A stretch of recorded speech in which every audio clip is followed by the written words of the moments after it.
That's like that story where Steve-O and I think Mike Tyson did like a whole 8-ball in a bathroom together. Oh yeah. Wow, yeah, no, we got fucked up. Yeah. Yeah, me and Mike got Steve-O, we were just in the bathroom the other day, and we just railed this fucking 8-ball. You know what I'm saying? Yeah. We just really had a blast. You know, it was a lot of fun. THT Evo. I really love Steve. You know, he can really party like nobody else. What was the context for that? Probably, It was probably partying. It was raging. probably. I bet it was after. Yeah, it was after the MTV Awards. Dude. I bet it was after that Comedy Central roast. It was like, Yeah, we were just after that. We were just in backstage. They were in the after same that. one? yeah, that was where Steve-O ran into his fist and broke his. Oh, yeah, we got a black. We talked about this a while yeah. ago. Yeah. That makes sense. Yeah, you know, I really just wanted to make it up to Steve. You know, I felt so bad for breaking his nose and his and his whole body. You know what I'm saying? I really like broke his body to pieces. And I wanted to make up for that with a little bit of cocaine. You know what I'm saying? I just thought, you know, just treat your friends nice. My favorite thing about Mike in his interviews from the last like 10 years is he has this, well, I guess really since his podcast. Yeah. Actually, no, there was a documentary, maybe, was it 2013 or something? Oh, Iron Mike or I Am Mike or something like that. It's really good. I've seen it, and yeah. really emotional. But he has this whole spiel where he's like, you know, you do it for the glory. You know, you do all this stuff. It's not for you. You know, I mean, it's for your ego. Right.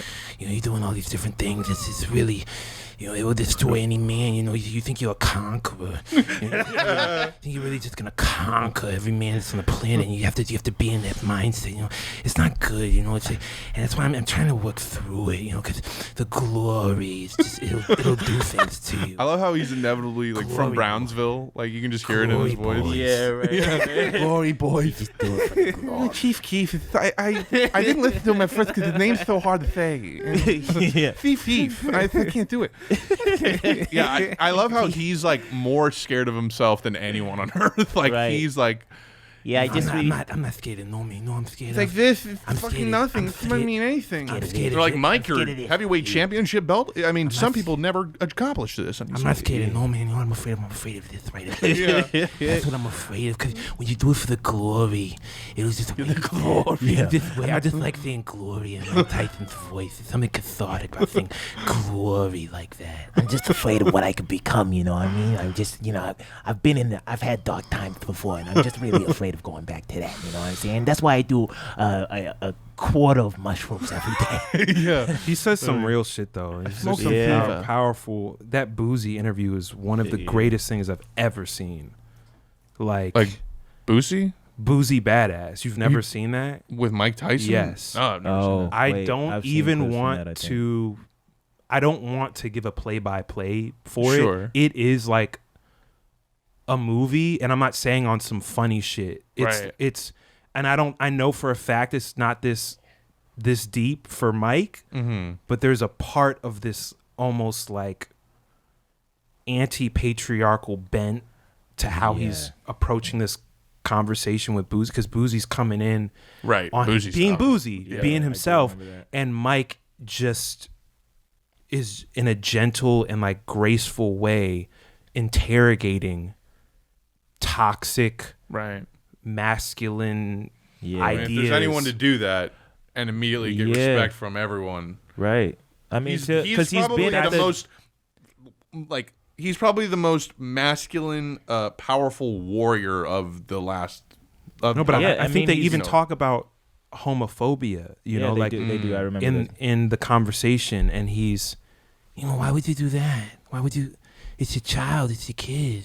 Right. And, you know, you know, it's like it's some good ass. I gotta watch no, it. it's some amazing just mind fuck shit. Yeah. And like Boozy is sort of like forced to really, not forced, but he's just compelled to shut up and like listen. And it's like, wow, like this is probably the only person who could have. That's done what I'm it with saying. him. Yeah. You know, and it's like it's almost like Mike knew that. How are you gonna Right. tell Mike Tyson like he's a Right.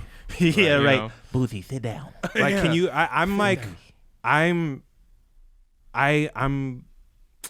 excited by the idea of like what would happen to Mike Tyson if someone handed him like some bell hooks or something.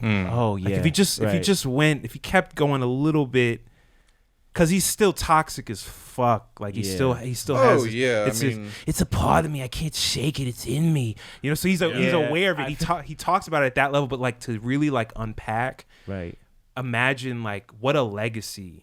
Like the man that was the manliest man. Oh, he pulled on like the a planet. Carlin where he had like a late stage career where it was like totally like different. Right, but for a man, the manliest man, Right. to critique and reject patriarchy, like a society that's about everyone being ruled by men. Right. You know, it's it's a profound idea. I feel. I'm just picturing him like with an iPad, like the little Michael Jordan documentary, where he's like reading bell hooks, like, Yeah, this chapter's about me.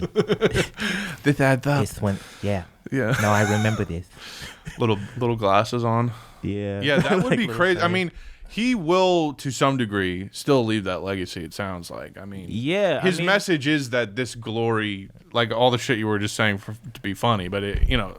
No, that it's is like his it's message. real. though. It's It's real. like- Yeah, his message is that he's leaving behind is very much that. Yeah. And people will take that and continue. Yeah. with it. My whole thing is we're all a bag of contradictions. Like everyone is. Right. And to me, it's just about who is putting in the effort to try and like deprogram and like decondition and like making a conscious effort to like just be a better human in general. And I feel like he has that in him, but at the same time he's Mike Tyson, so he's It's like also surrounded by derived a lot from pain and less Yeah. like Well, discovery as much. it it's seems. from like knowing you were at the darkest parts of masculinity yourself. You know, he like straight up like, I don't remember if he went to prison, but he had a rape Yeah, he trial. did. Yeah, I think he did. yeah. I mean, bit off a man's ear, had a rape trial in the same span of few years. Like I feel like Yeah, he was having like, that those parts of yourself, like if Dude, he you're was not like- he's self-examining, he was heavyweight champion of the world before he could drink. I think he's really Yeah. interesting on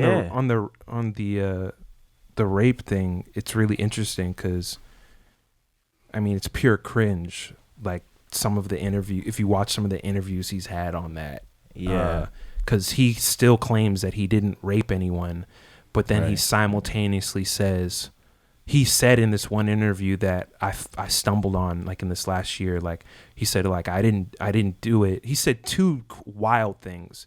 He said I didn't do it, but that doesn't mean like I was above that kind of behavior at that point in my life. And then when he was actually being interviewed in the time, he literally said, I didn't do it, but me going through all of this makes me wish I just did it. Yeah, there was a Chappelle joke about that, or Chappelle. He made like stand-up joke. Chappelle made the point like, I believe that's the only way I could believe someone didn't do it is if they say some shit like that. Did he say that? Did he say that? Chappelle Is said that I'm saying, is that recent? Like No, recent no, years? no. Oh, it's That's an old like one. I think that's like when he had a couple of those Laugh Factory clips up on YouTube, like when he was still gone and he was skinny.